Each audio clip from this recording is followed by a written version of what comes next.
Hey, what's up, people? Welcome to my review and in depth analysis for X Men Apocalypse, directed by Bryan Singer. And you know what? I don't care what people say, but I really like X Men Apocalypse. Whenever I check on the opinions for these Fox X Men movies, it seems like this is one that's considered like really bad. And I just don't understand that. I can't comprehend that. I can't comprehend whatever is in this movie. And yes, this is absolutely a flawed film. I'm not saying it's a masterpiece whatsoever. But whatever flaws you see in this film, do you honestly think that they are not present in the ones that you adore? Like, I can tolerate X Men Apocalypse infinitely more than, say, X Men 2 and X Men First Class, which people hold sacred like it's Citizen Kane or Lawrence of Arabia.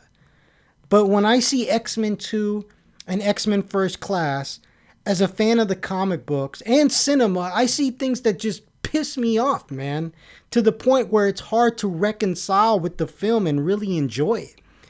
When it comes to X Men Apocalypse, I watch this movie and yes, I see the flaws, but I enjoy it. Why? Because this movie is the closest thing resembling X-Men as I know it. X-Men from the comic books, X-Men from the 90s animated series. I mean, just whenever X-Men is done right, this film is the closest one resembling that. Seriously. And I just can't for the life of me figure out how people like really some people say this film is terrible, it's awful, and one of the worst comic book movies ever made. And I just call bullshit on that. It's absolutely absurd.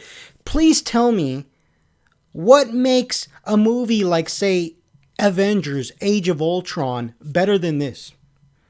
I mean, Age of Ultron, I enjoy that movie. It's enjoyable, but it's by far not a masterpiece. And it definitely has some flaws in it. But like people act like, oh, X-Men Apocalypse is the worst thing ever. I'm like, what makes Age of Ultron or Thor the Dark World or whatever it's called, or Thor Ragnarok, or Guardians of the Galaxy 2 and 3 better than this? Like, I mean, when I say better, I mean like people think those movies are like, there's absolutely nothing wrong with those films. And they're great.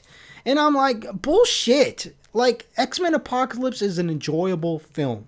I really appreciate it because finally, after what? This film came out in 2016. After 16 years, we finally get to see Cyclops and Jean and Nightcrawler and Storm, you know, the X-Men as you know it, together and doing things, and even get a little bit of character development from them. And I really appreciate that because you have to really think about it. Like, really think about how, like X-Men First Class, the X-Men didn't exist, right? It's a prequel. X-Men Days of the Future Past, when they were in the 1970s, the X-Men didn't exist. Then you have X-Men 2. Jean Grey dies. The X-Men are getting, oh, it's a little rocky. The Wolverine had just joined the team, so it's like they barely had time to be together. Jean dies, and then everything goes to shit because then in the next film, Cyclops dies, Xavier dies. It's like, I've never really felt like the X-Men were together as a functioning team and doing stuff. And X-Men Apocalypse, we finally get to see what I've wanted to see from day one.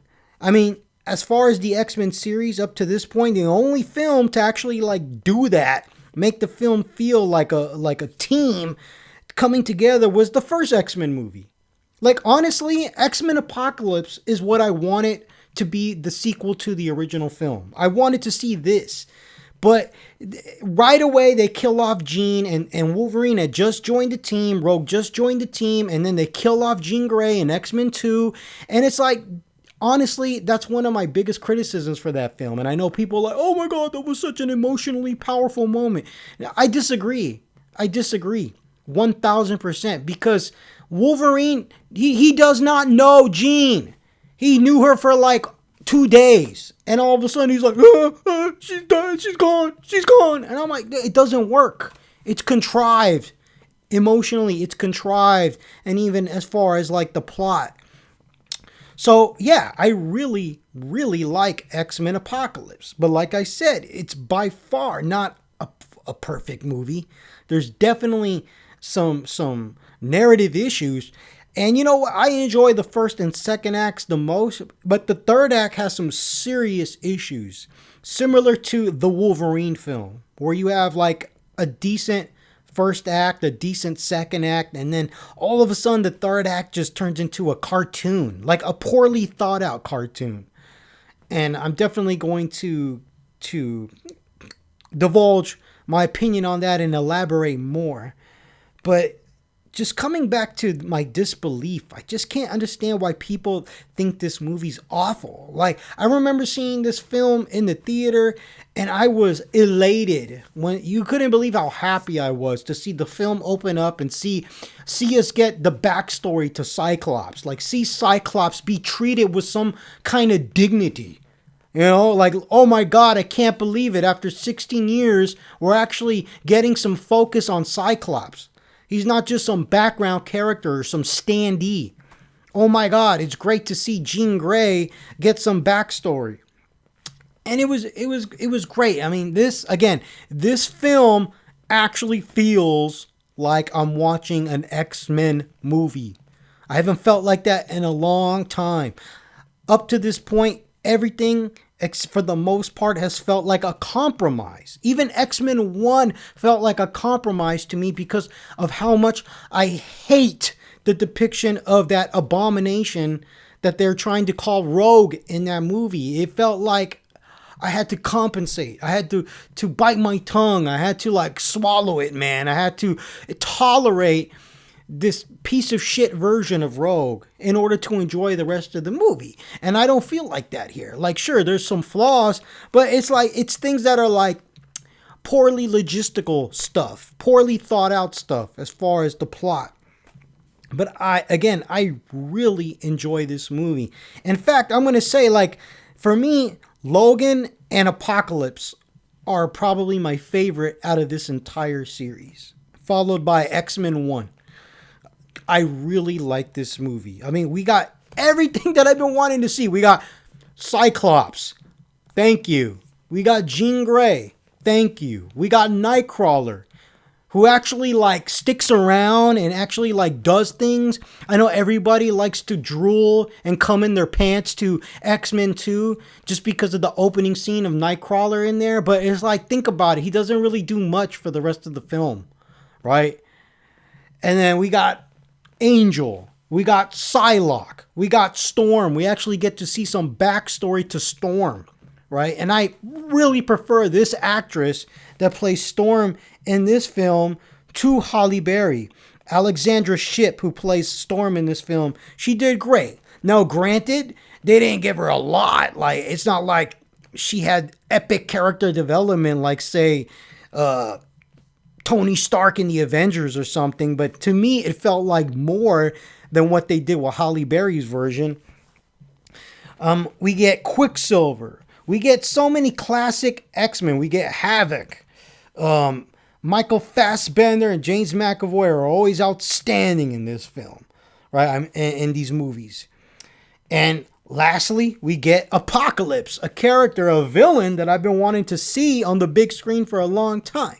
And again, things are not perfect in this film, but what I'm trying to say is this actually feels like a genuine attempt at creating an X-Men film based off the comic books and the 1990s animated series. This doesn't feel like the producers and filmmakers and writers taking excessive creative liberties with the material.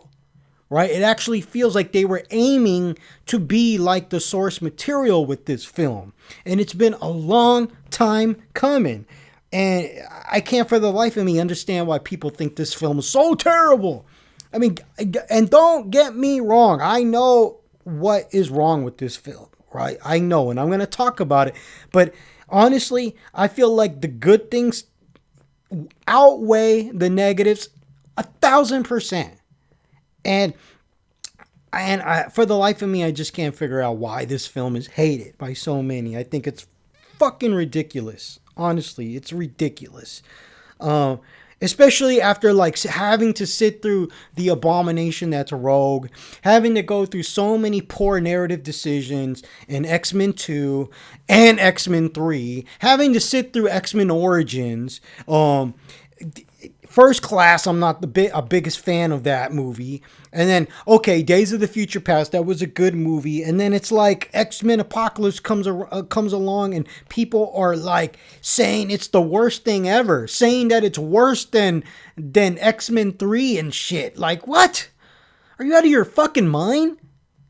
So let's talk about let's get into this. Okay, so let's talk about the characters in this film.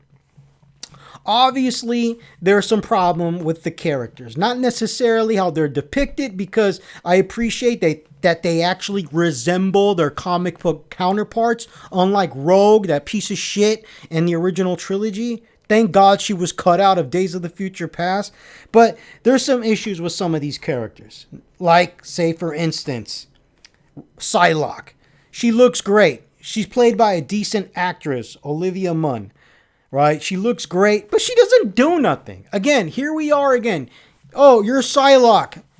Just stand there, read about 3 lines, and do your powers. That's like the extent of her development, of the depth of her character. Same thing with Angel. He looks great. He's doing some badass stuff as far as action, but we don't know nothing about this guy. He just hangs out in some abandoned building, drinking a bottle of vodka. That's all I know about this dude. You know, he's supposed to be Warren Worthington III, a wealthy son, you know, of a prestigious rich guy. You know what I'm saying? And instead, it's like, what the hell? Again, the greatest extent to this guy's character development is stand there and be a mutant and look cool. And that's not the only, and don't try to single out X-Men Apocalypse, man. This has been present in your quote unquote beloved masterpiece. This was also present in X-Men First Class. Angel, she didn't do shit. Banshee didn't do shit. You know, etc., etc. Same thing with Days of the Future Past. Sunspot didn't do shit. Bishop didn't do shit. They get these mutants and they put them in these movies and they just have them stand there and do action sequences. And that's all you know about them. You don't know nothing about how they think or feel. Unlike the Avengers movies, for the most part. And that's one thing that those films do so great at. And I don't even consider myself an Avengers fan. Like, sure, I enjoy some of those movies, but I wouldn't consider myself a devoted fan. But without a doubt, that is their biggest positive attribute, that they can have so many characters and give each character enough time to shine and enough time for the audience to feel like we know them to a certain extent. Same thing with Storm in this movie. Even though we get more development to her character, there's some issues with her.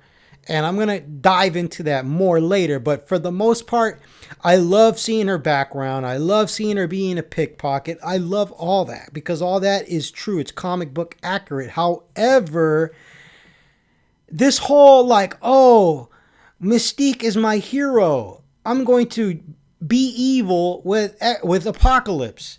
Oh, we're going to destroy a great part of the earth.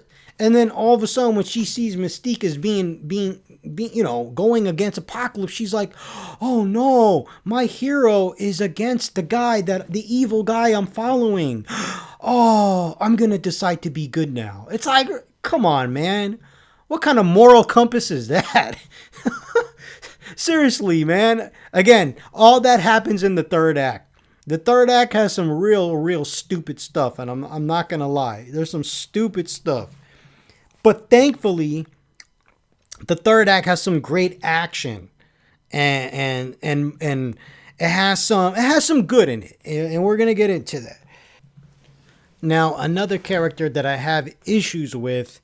I mean, it's great to have him back, and I think he does an excellent job of what he's given is the character of Quicksilver. Namely, I really think it was really silly in the third act. Like, we find out basically that Magneto is Quicksilver's father. You have Magneto joining Apocalypse, ready to destroy the Earth for the most part, and he's conflicted. He doesn't know if he should, I don't know, he doesn't know if he should divulge or not divulge, but he doesn't know if he should indulge in that or indulge in those sentiments of that the X-Men are his family. He's kind of like he's trying to make a decision, and I understand, right? I love what Magneto is in this film. Like, I love what he goes through. As far as losing his family and being angry with humankind and joining Apocalypse, that makes sense to me. But Quicksilver is Magneto's son, and then in the third act, there's this opportunity where Quicksilver can tell Magneto, like, I am your son. And rather than tell him, he doesn't. And I thought that was like the dumbest thing ever. In fact, this is the number one thing that I dislike about this movie. To me, narratively and emotionally, it would have made perfect sense for Quicksilver to say, I'm your son. And then have Magneto be like, what? I have a son. I have family. Even though he lost his daughter and his wife, he's like, I have a son. And then have that be the thing that makes him reconsider his alliance with Apocalypse. I mean, to me, it's like, duh, perfect sense. So why the fuck didn't you do it? Instead, he's like, oh, I'm fighting for my family too. That's what Quicksilver says. And then that's what convinces Magneto to stop his alliance with Apocalypse. It makes no sense. Like, I don't get that. It's like, I felt like that scene was specifically written so Quicksilver can tell Magneto, I'm your son. And then he doesn't tell him he's his son. And I don't get it. Can somebody explain how that makes sense? Not only narratively, but emotionally. Emotionally, it would have made much more sense to be like, yeah, Magneto, you have a son. Don't do it. Instead, he decides not to fucking tell him. It makes no sense whatsoever. That was dumb. That was really dumb. And that right there is the number one thing that I dislike about this movie, right? And in the greater context of things, it's nowhere near as bad as, say, things that I dislike in X-Men 2 and things that I dislike in X-Men 1, X-Men 3, X-Men First Class, but it's still pretty dumb, in my opinion.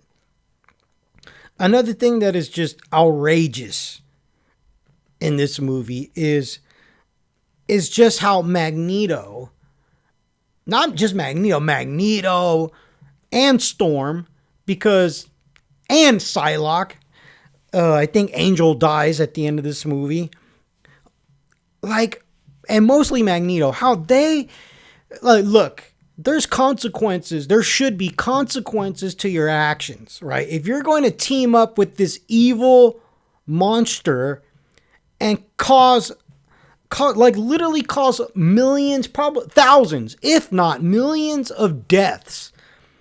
I mean, look at all that destruction, that mass destruction that takes place at the hands of Apocalypse and Magneto and Storm, because they're the four horsemen, right? Duh. So it's like they're causing all this destruction. Really pay attention. You got skyscrapers from all over the world crumbling. I mean, I think we see New York, and I think we see Sydney, Australia, and other cities, and all this destruction. There has to be people in those buildings. There has to be people dying, being murdered. Magneto is a genocidal, mass murdering terrorist that causes not only the deaths of thousands, if not millions of people, but also trillions of dollars in property damage. You know what I'm saying? And then at the end of the film, he's just like hanging out in the mansion with Xavier. Hey man, hey Xavier man,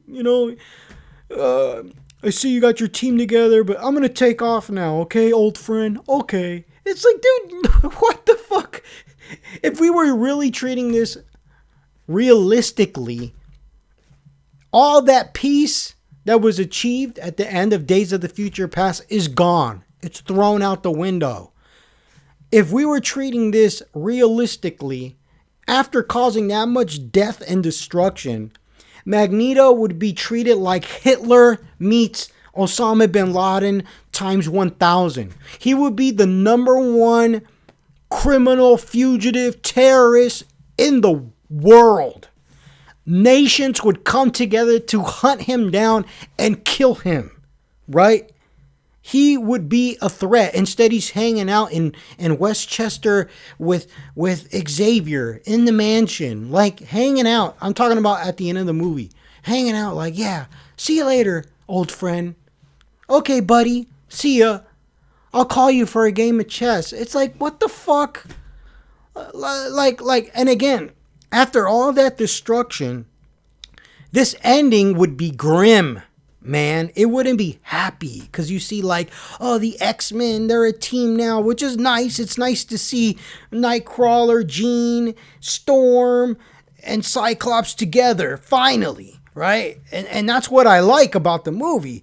But, I mean, if you really, really think about it, it's like, dude, this wouldn't be a happy ending. This would be like the beginning of some serious shit. Like, this would probably be the biggest problem mutant kind has ever faced. I mean, this would be worse than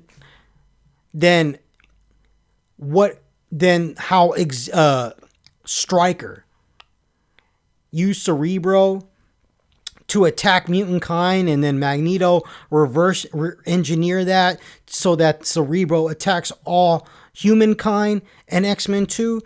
This would be worse than that, because it's one thing to something got him in humanity's mind. It was mutants, and people can walk away from that and still be alive. It's another thing to cause the deaths of hundreds of thousands, if not millions of people, and trillions of dollars in property damage, and have this movie end like, oh, it's so happy. It's like, no, man. This would be the beginning of some real negative shit. Like, this would be like, you would have all the world's leaders coming together to stop mutants. I don't think, and just the fact that the X-Men were able to stop Apocalypse, I honestly don't think humankind would give a shit. They would be like, no, man, no. And let's just say, for the sake of argument, they are like, okay, the X-Men are good. What we see in the next film, Dark Phoenix, how the X-Men are heroes, and you see crowds of people chanting X-Men, X-Men, we love mutants now. And I'm like, hell no. Fuck no, that would not happen after the events of this film. Are you kidding me? If anything, another Days of the Future Past future war would happen. That's what I would expect. So that's not number one, because I said number one was the whole Quicksilver's Magneto's son and he doesn't tell him thing. But this is my number two biggest complaint about this movie. So those are the two biggest complaints that I have for this movie, right? It's ridiculous. It's like they went from 0 to 1,000 with the whole mass destruction thing. And it's very similar to what the DC universe, the DC guys did with Man of Steel, right? And they kind of rebounded with that with Batman versus Superman, where the consequences of all that mass destruction were literally were pivotal to the plot line in that movie. But here, I mean, man, dude, they really needed to dial it down significantly. I can't believe Nobody, the director, the writers, nobody sat there and thought of the consequences, like narratively. Like, look, man, if we cause all this destruction, if we got bridges falling apart, buildings, skyscrapers falling apart across all over the world, over all the major cities across the world, maybe this, how will this impact our world, right? So it's pretty bad world building, in my opinion. It's stupid. It's like treating it like a poorly written cartoon. Like, where's the logistical planning narratively when it comes to this stuff? Like, come on, man, dial it back with the destruction, in other words. So those are my biggest gripes with this movie. Again, I still enjoy this movie very much because I feel like the characters are treated better in this film, more so than they were in any other X-Men movie. One thing that I really liked about this movie was the notion of worshiping mutants as gods. That's something that I've always thought about. If mutants exist in the real world, the implications of that. I really like Senator Kelly in the first X-Men movie because it really dived in the implications of mutants really existing. I empathize with Kelly, even though I empathize with Xavier too. I'm saying I empathize with Kelly because, like, yeah, if mutants existed, that would be a scary prospect. Even if there's good mutants, right? Just if there's even just two bad mutants, they can cause a lot of damage in society, right? Like terrorism, right? And then mutant children, it's like guns in our skulls, etc., etc. I like that because it's food for thought. It's deep. Here also, the notion of individuals worshiping mutants as gods is interesting because I feel like in real life, if mutants exist, that would happen too.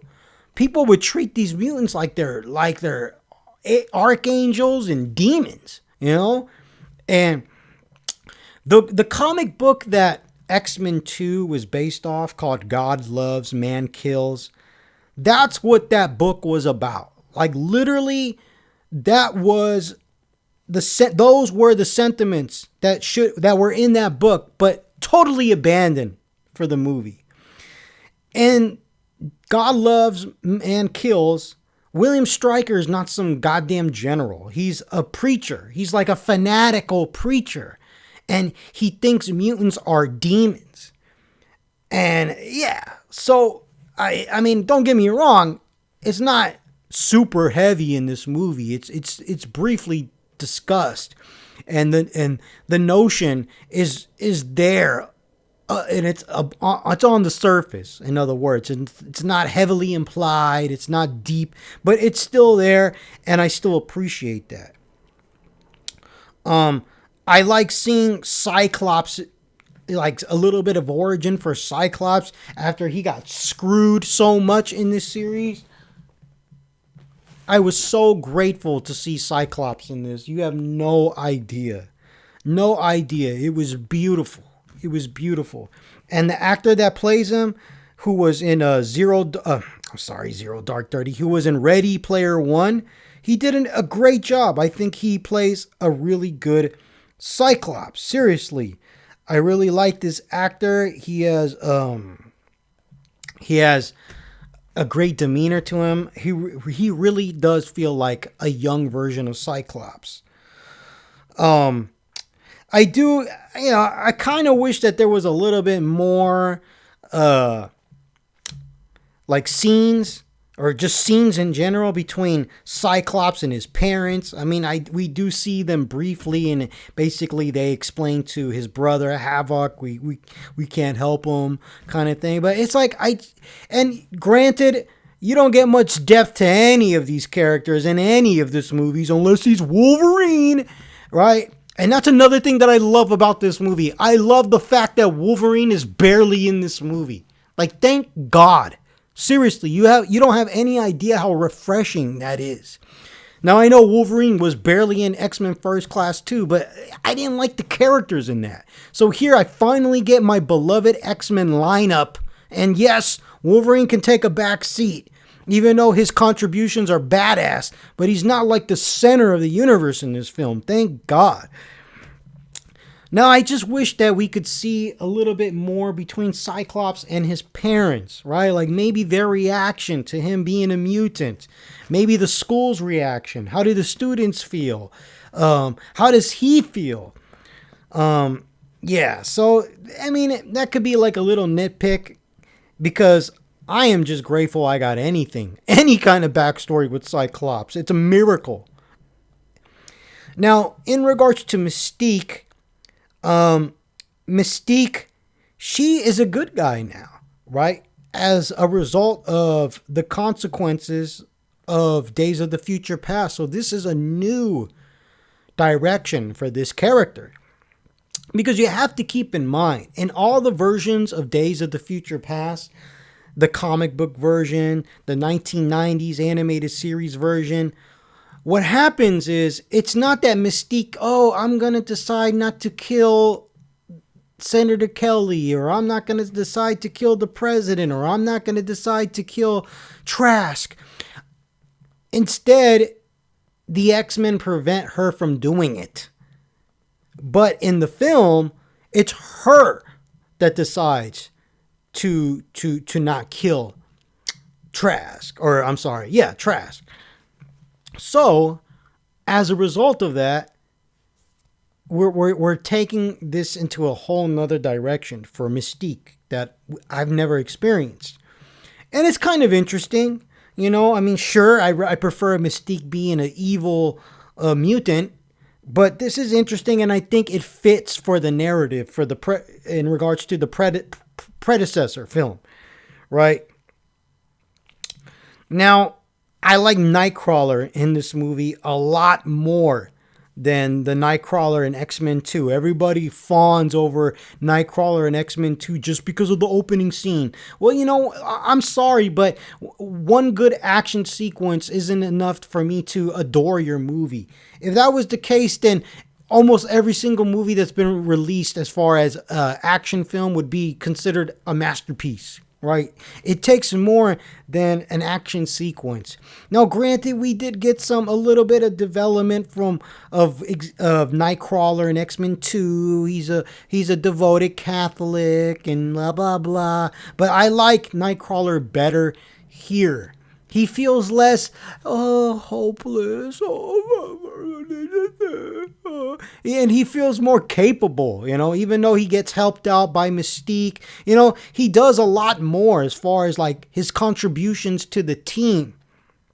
I particularly love the battle between Nightcrawler and Angel in the last act of this film. Like, I know I just got done criticizing the last act because there's some stupid stuff as far as narrative, but the action was great. Absolutely great in that. And I really prefer this version of Nightcrawler to the version in X-Men 2. Any day. Seriously. Now, I want to come to another negative criticism, and it's basically regarding the motivation for the Four Horsemen to join Apocalypse.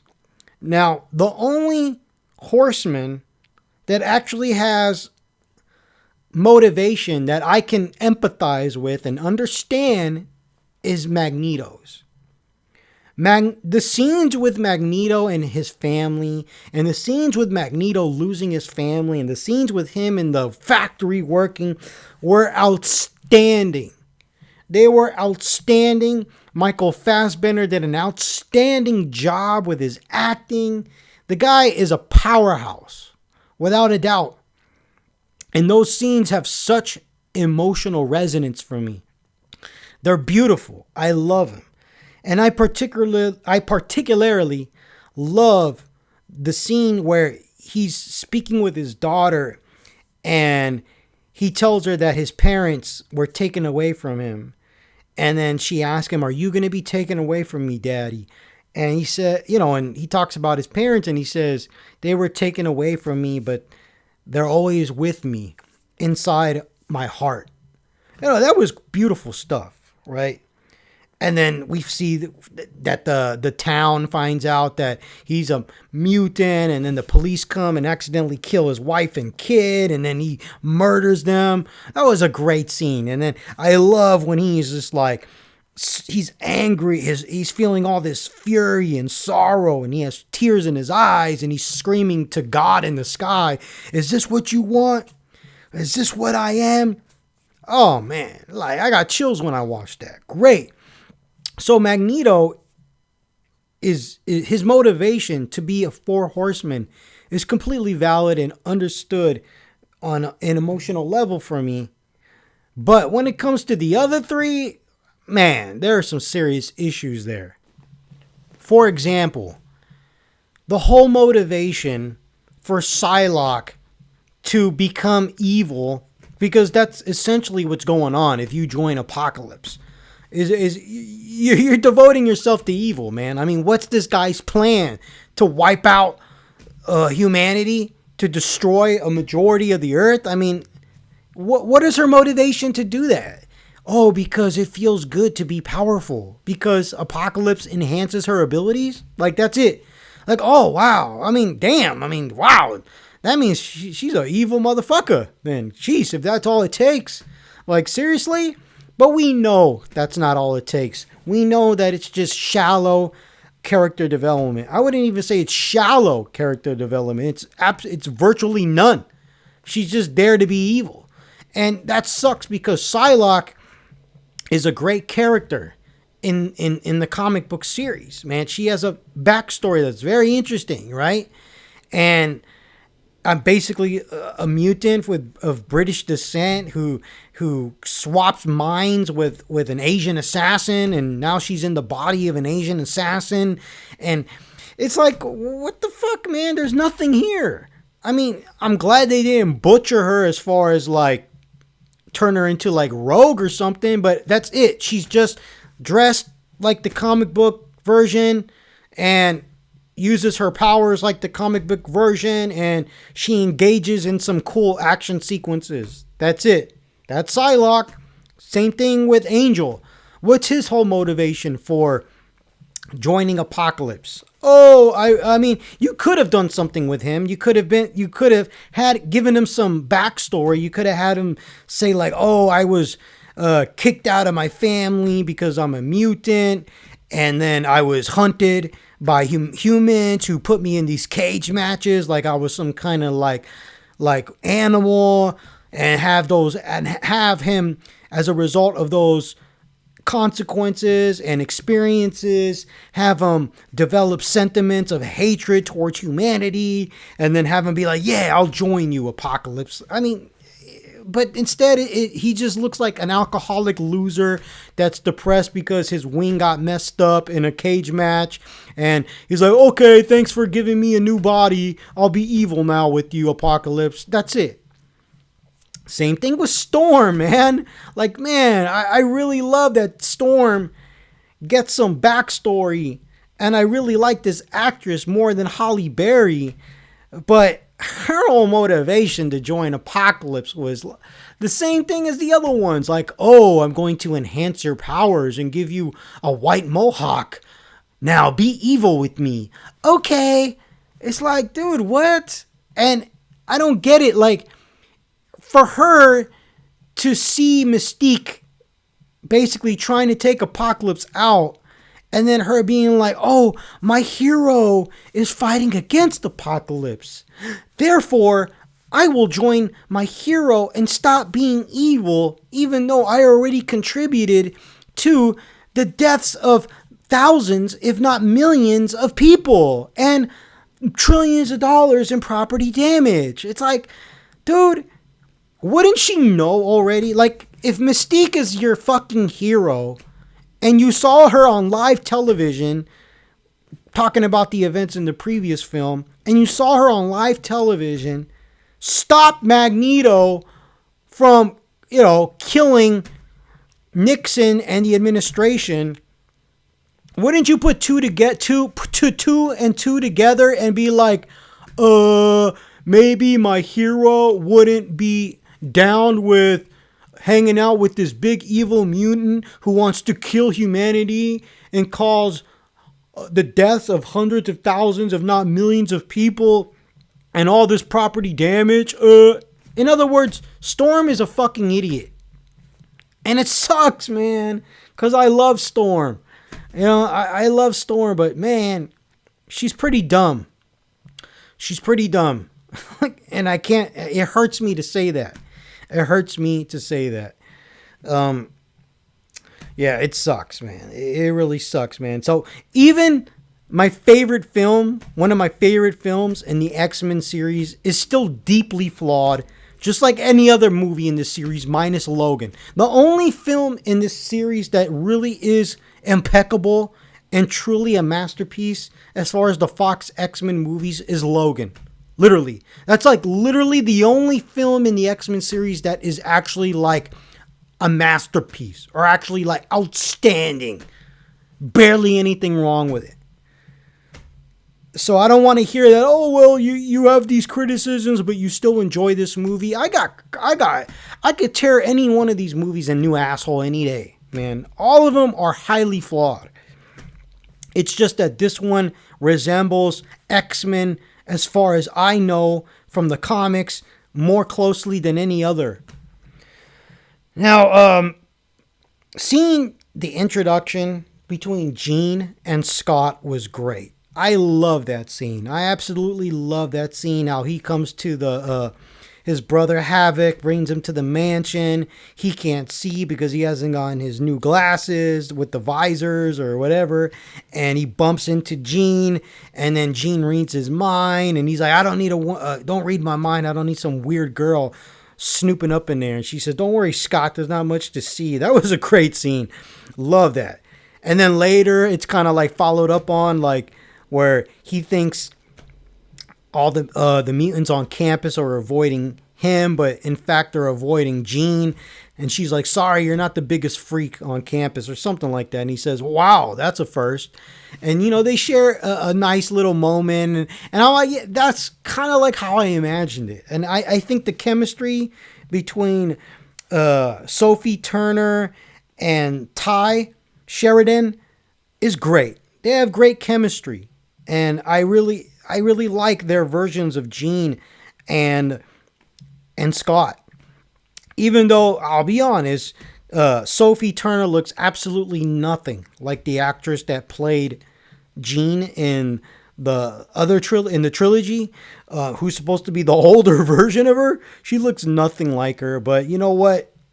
If she did a good job as far as her acting, that's all that matters to me. And yes, the interaction and introduction between Jean and Scott in this film is absolutely great. I love it. And it's one of the reasons why I really enjoy watching this movie. Because it feels like X-Men. Something that a lot of the films before this did not feel.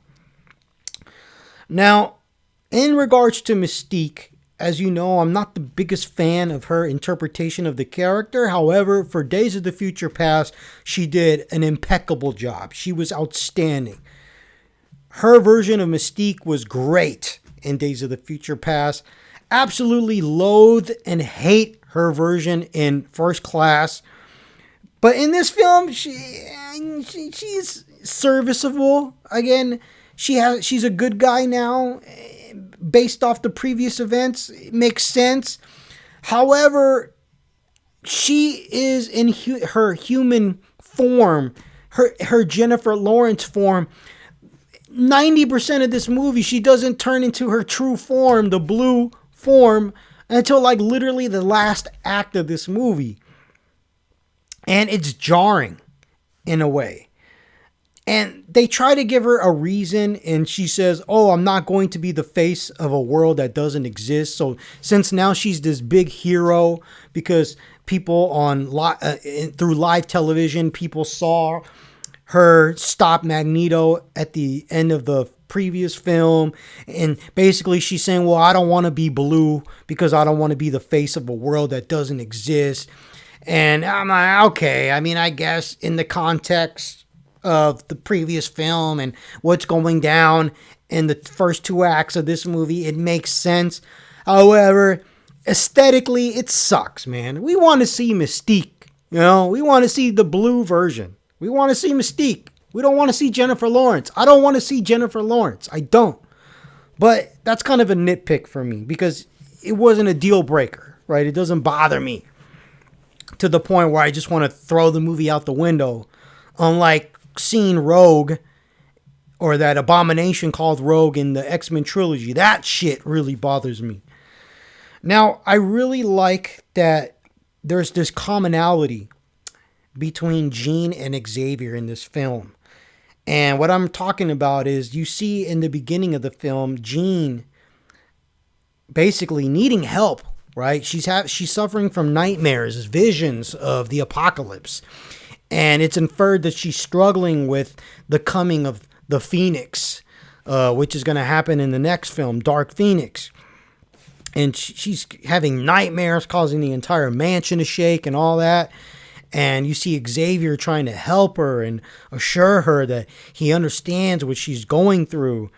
And then in the third act of this movie, it's like a role reversal.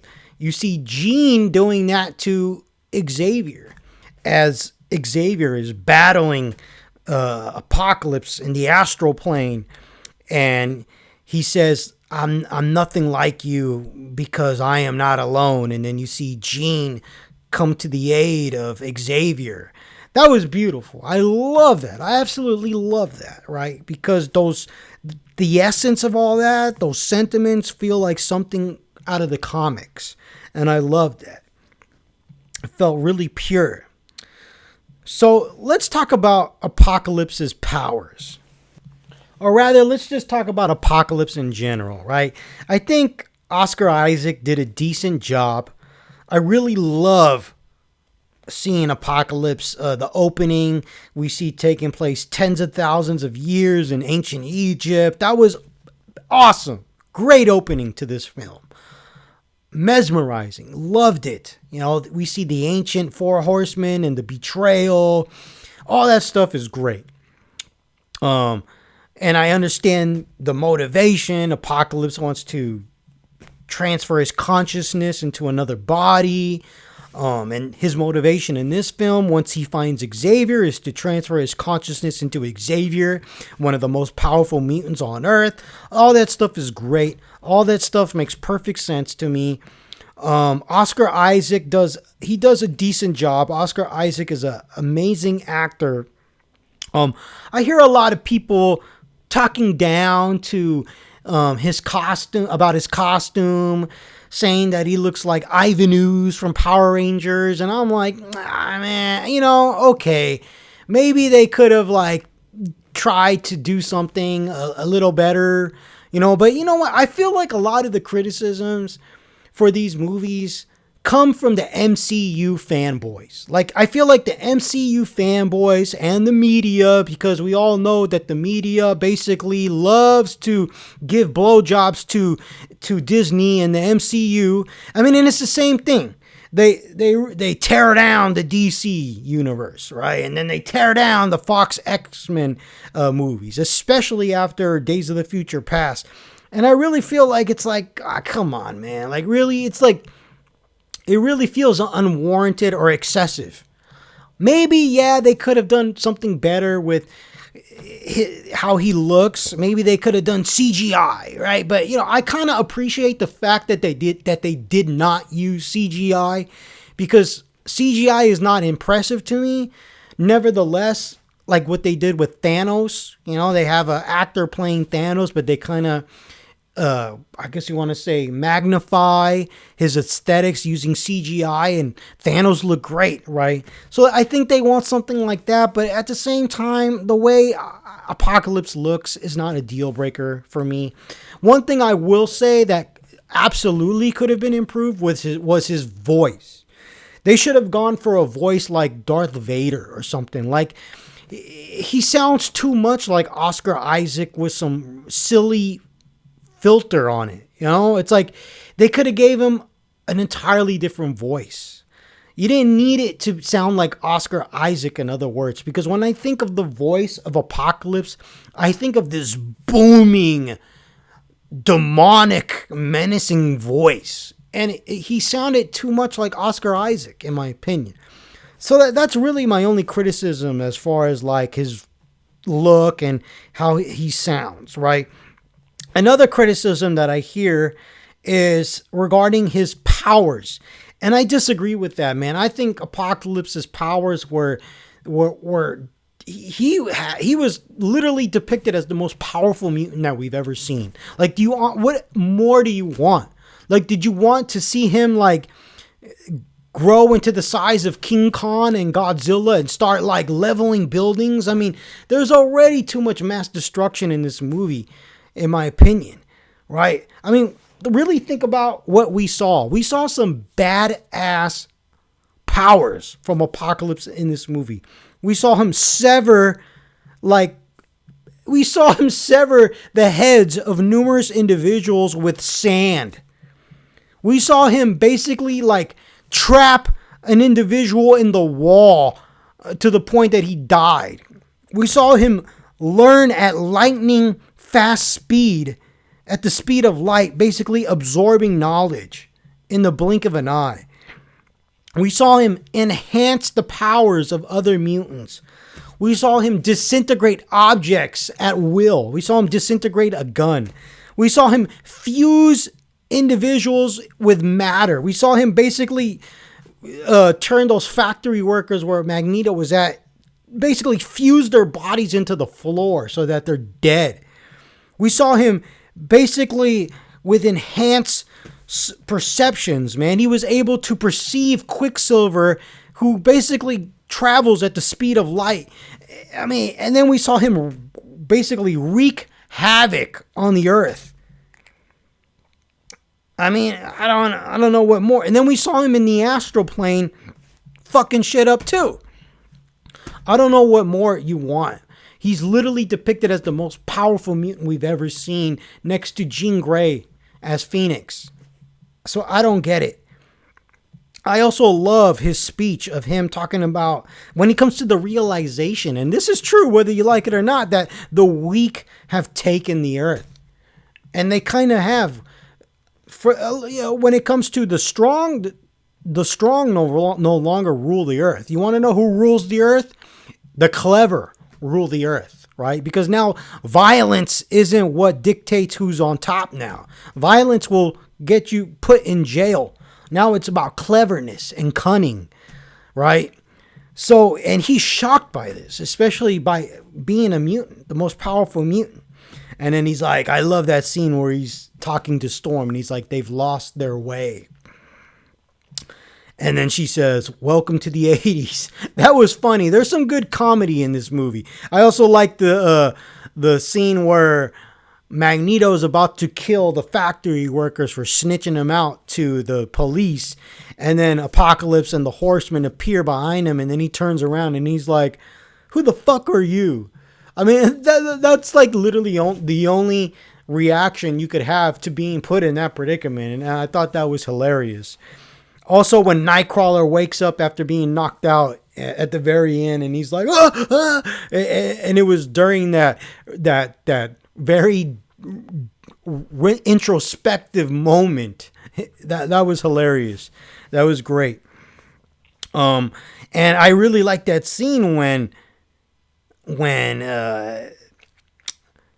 Apocalypse realizes that Xavier is the most powerful mutant on Earth, and he has Cerebro, and then he says, thank you for letting me in, and he basically utilizes Xavier to control Cerebro and cause all these issues throughout the entire world, and get rid of the nukes. And we're going to talk about the nukes because that's another problem with this movie. But first I want to talk about Havoc. Even though Havoc's contributions in this film are minimal, I'm glad he went out like a true. He went out great, right? I love that scene when Xavier tells him to destroy Cerebro, because basically it's better for Cerebro to be destroyed than to have Apocalypse utilize it for his evil plans.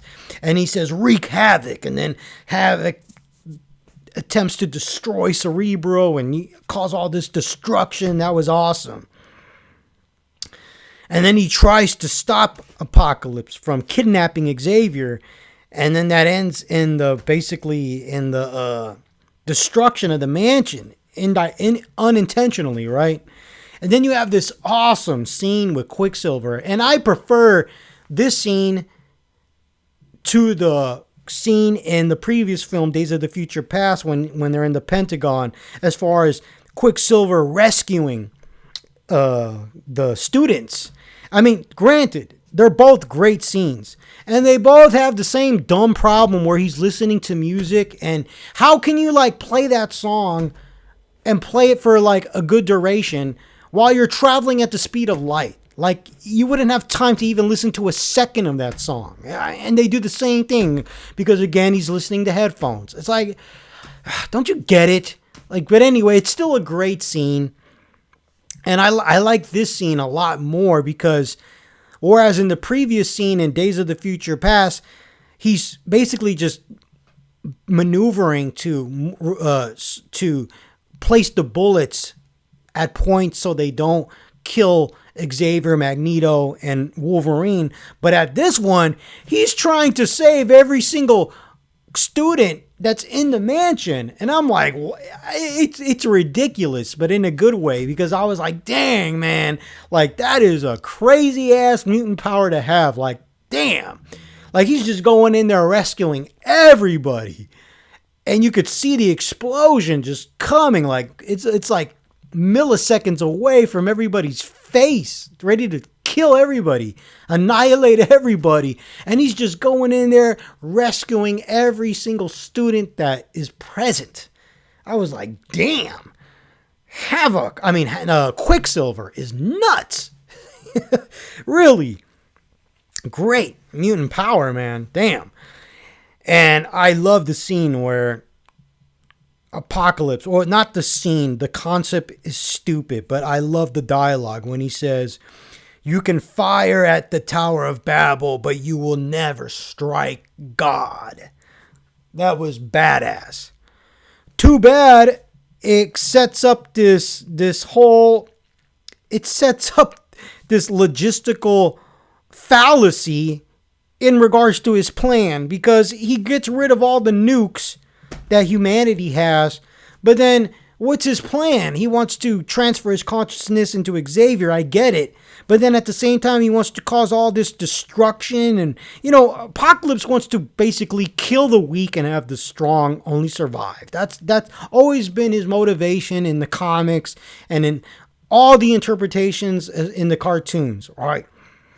So I'm like thinking, like, well, if you wanted to cause all this mass destruction, why the hell did you get rid of the nukes in the first place? Like just use some of those nukes and take out some humanity, man. Again, man, it's like not much thought went into the plan, man. Like, I don't know what happened.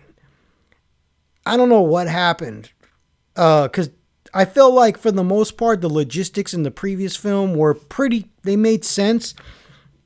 For the most part, there are a couple things that don't. But here it's just like, oh, man, like, I don't know, man. This film needed a rewrite as far as its plot and motivations for these villains. It really did.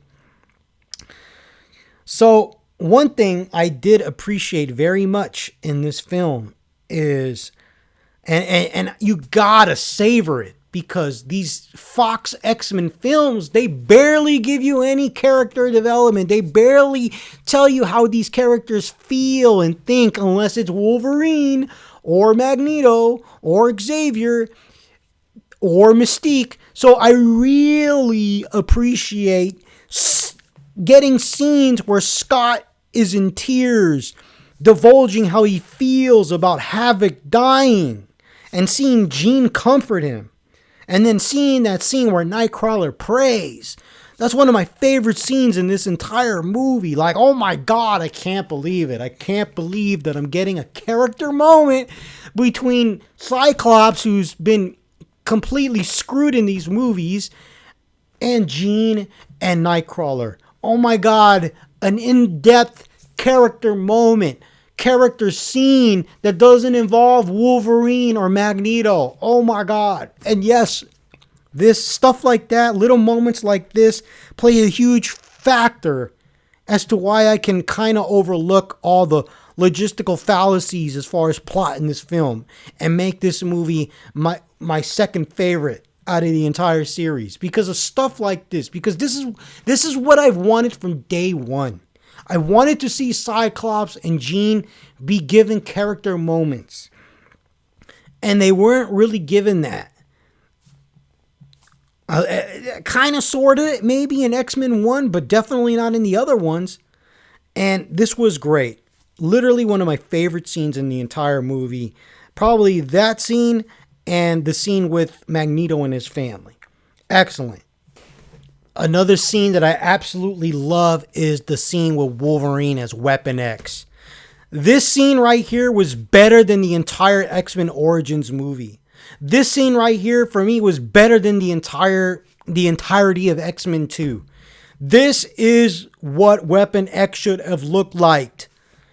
Him killing his way out of this terrible facility, right? But in X-Men Origins, he kills one guy and then immediately goes out the exit door. And that was it. I absolutely love this scene. And even though Wolverine's barely in this movie, this right here was probably one of my favorite contributions from him. Like, I will literally sit through this entire movie just to see Wolverine do this. Like, I'd rather watch this for Wolverine than watch X-Men 3 or X-Men 2 or X-Men Origins for Wolverine. So, or Days of the Future Past 2. Like, this was badass. I love Wolverine right here. And I love the scene where Cyclops, Jean, and Nightcrawler, they stumble across Weapon X and they're like, what's in there? It sounds like some kind of animal, you know? And then you see Wolverine bust out of his cage and basically murder all of William Stryker's men. And then at the end, Jean helps Logan, saying that I gave him a part of his past. And I love, it's like, it all comes full circle. After Wolverine helped Jean basically come back into existence with Days of the Future Past, she helps him out. But it's the younger version of Jean. I thought that was pretty fascinating, right? And I thought that was cool, man. I love that scene. Now, there's some people out there that they complain about the continuity. I mean, it's like, literally, you're really, motherfucker? You're going to complain about the continuity in X-Men movies? Are you fucking kidding me? The continuity in these movies has been screwed since X-Men 3, man. Like, are you kidding me? Like, they're going to complain about, like, oh, well, at the end of Days of the Future Past, Mystique rescued Wolverine, so how can he be Weapon X again? Well, obviously, William Stryker knows Mystique because when they're captured, when Mystique and the other X-Men are captured, he knew her. So, I mean, couldn't you infer that William Stryker was somehow able to know that he was being, that there was an imposter pretending to be him, and he was able to, you know, have Mystique fail at her plan of rescuing Wolverine? Whatever. I mean, shit, man. That's more valid than what they say about, like, oh, Kitty Pryde had a secondary mutation, and that's why she was able to send people's consciousness back in time now. Like, give me a break. You can rationalize that, but you can't rationalize this? Are you kidding me? Like, it's preposterous. What about X-Men First Class? Oh, the original X-Men film said, Xavier said, oh, when I met a man named Eric Lyncher when I was 17. Oh, but then X-Men First Class, that's not true at all. Oh, but X-Men First Class is a masterpiece. It's like, shut up, man. I mean, what else? What other absurd continuity errors that do people rationalize, but then they want to tear down Apocalypse because of the Wolverine stuff? There's Wolverine showing up in Days of the Future Past with his adamantium claws when after the Wolverine film, the one that took place in Japan, it ended with him having bone claws. What did they say? Oh, well, Magneto must have gave him back his adamantium claws. Like, shut the fuck up. Like, shut the fuck up, man. Like, the notion or the possibility that Mystique's plan failed off screen has way more validity than what you're saying there with like, oh, Magneto must have gave him back his claws. Like, come on, man. My point is this. My point is Apocalypse has been treated unfairly, not only by the MCU fanboys, but also the Fox X-Men fan community. It really has. Like, for you fans to act like the other X-Men films were impeccable as far as logistics and narration and narrative is ridiculous. They all have their problems. All of them, except Logan. And you know it, and I know it. But Wolverine's scene in this movie was badass. I absolutely love it. Absolutely love it. And then finally, our heroes, they're together and they're going to go confront Apocalypse. And even though I've already discussed the terrible logistical fallacies with this third act, I love the action. I love Nightcrawler versus Angel. That was badass. I love Beast versus Psylocke. That was badass. And finally, Beast turns blue. So he was another motherfucker that was human form throughout this entire movie. And I already expressed my views regarding Beast as far as his the interpretation of his character in these movies. I'm not a fan of Beast in these movies, man. Like, this whole notion that he can turn human whenever he wants, he can turn into his blue beastly form whenever he wants. It's a disservice to the character. It's stupid. It's like, dude, if that's the case, and I said this in Days of the Future Past, then what's the problem, man? You can look normal whenever you want. What's the problem? You know, it's like, because in the comics and in the animated series, him being stuck in his beastly form was a big deal. It was something that he struggled with. And they took away Hank's struggle in these movies. And I hate it. But coming back to the third act, he's finally in beastly form. And his battle with Psylocke was badass. Loved it. Absolutely loved it. And the scenes in the astral plane between Apocalypse and Xavier, seeing them duke it out at the end of the astral plane was great. Loved it. Felt like I was reading the comics or watching the animated series. And also, even though it was so stupid for Quicksilver not to tell Magneto that he was his son, seeing Mystique do for Eric what Xavier did for her in Days of the Future Past was awesome. I felt like it came full circle. Now, what do I mean? I mean, seeing her trying to tell Magneto not to go down that dark path, similar to what Xavier did to her, was great. I felt like I feel like that's what the writers were trying to do. But it's kind of ruined when you got all this ridiculous destruction and the death of thousands, if not millions of people and all this property damage. It diminishes it. Because it's like, well, yeah, he was able to sway Magneto, but too late. You already contributed to the deaths of thousands, if not millions of people. And now you're supposed to cause probably worldwide panic and distrust against mutant kind as a result for your actions. But see, that's what happens when the creators don't like think about, like, look, man, if we have Magneto causing all this death and destruction, What are the consequences of this? How are we going to use him in the next film? The only way that we would be able to use him is that he be hunted down for the rest of his life by all of humankind. You know what I'm saying? It'd be like some Independence Day shit. Have you seen Independence Day? Once humanity is invaded by the aliens, ain't no more like wars with Russia and no, it's like all of humanity unified against the aliens. That's what would happen at the end of this movie. All of humanity unified against mutant kind, man.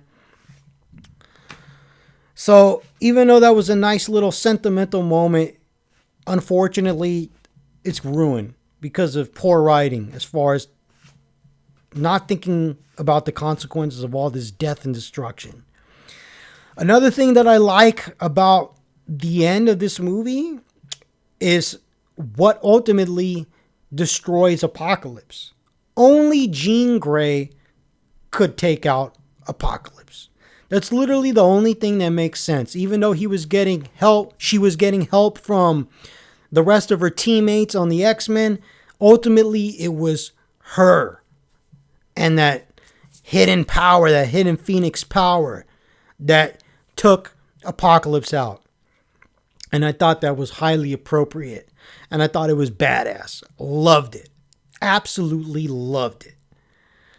And again, this third act has a lot of problems, man, because then you see Magneto hanging out. You see Magneto and Storm hanging out with the X-Men. Storm is going to join the X-Men. Oh, no problem.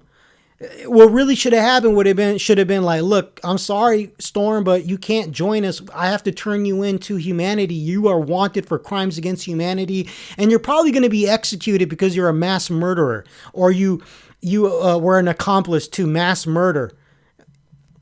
That's what would have happened. Same thing with Magneto. It should have been like, Magneto, you can't be hanging out in my mansion. You're wanted by every single country on the face of this earth. They want to hunt you down and execute you because you contributed to the deaths of thousands, if not millions of people. Please leave. In fact, I have to call the authorities right now. I have to call the president. That's what should have happened. Instead, they want you to feel like, oh, the X-Men are together. And Mystique is giving some kind of speech. You're X-Men now. And then it ends on this like hopeful note, like, yeah, the X-Men, they've been formed. And it's like, oh man, my heart is happy. My heart is like, yes, finally. But my brain, the one that analyzes everything, is like, this makes no sense whatsoever. But again, this is the X-Men film that I enjoy the most because it resembles X-Men as I know it from the comics and the animated series the most outside of all the movies, in my opinion. And it's the least offensive to me. It really is. If it wasn't for Rogue, the abomination of Rogue and X-Men 1, I probably would say X-Men 1. But thank God Rogue is not in this movie. And for the most part, this film is the least offensive to me. But again, let me reiterate, that's the biggest problem with these Fox X-Men movies. They always feel like a compromise. But here, I'm not necessarily compromising character, the depiction of the characters. Here, yes, this is a compromise. But what I'm compromising is the logistics with the plot. And for me, that's easier of a compromise for me than compromising the butchering of my beloved X-Men characters. So make of that of what you will. So for me, this film is a B. It has its issues, but I really enjoy this movie a lot. Thank you guys for listening to my review and in-depth analysis for X-Men Apocalypse. If you enjoyed it, please like, subscribe, and share. Take care, people. And last but not least, one love.